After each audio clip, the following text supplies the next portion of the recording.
acolher não apenas em língua portuguesa. O acolhimento em diferentes línguas pode ser a melhor forma da nossa solidariedade.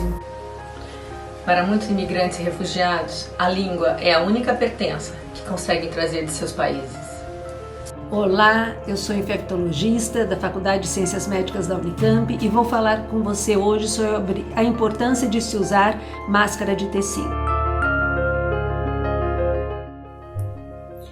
Salut, le docteur Raquel est un spécialiste de maladies infectieuses à l'Unicamp et nous a appris en portugais l'importance d'utiliser les masques en tissu en cette période de pandémie. Je m'appelle Patty, je suis étudiant à l'Unicamp et je vais présenter les instructions du docteur Raquel. L'utilisation de masques en tissu fait partie d'un choix important pour vous et pour des gens de la communauté.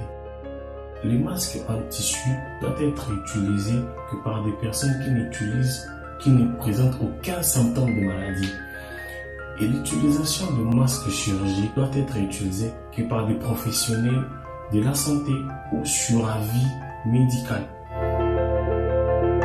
Pour vous montrer comment utiliser les masques en tissu, j'ai ici un masque en tissu fabriqué par l'Unicamp et le ministère public du Travail. Tout d'abord, lavez bien les mains avec de l'eau et du savon et ensuite prenez votre masque par les élastiques, placez-les sur votre visage, fixez-le bien et mettez-le derrière votre oreille. Après l'avoir mis sur votre visage, ne les touchez plus. Le masque doit être changé lorsqu'il est mouillé ou après 4 heures d'utilisation.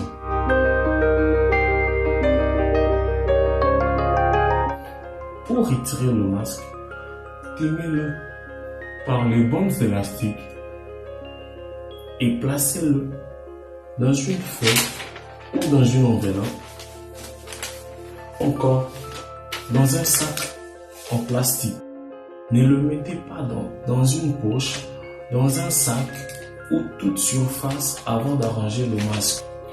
Si j'ai laissé le masque dans une feuille, dans un papier, et si l'endroit est propre, je peux réutiliser le masque.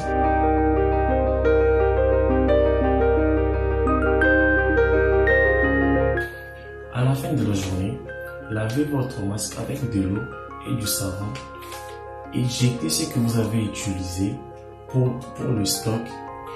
Le masque est à l'usage individuel et très important pour la réduction de la transmission du coronavirus. Tous ensemble, embrassons cette cause.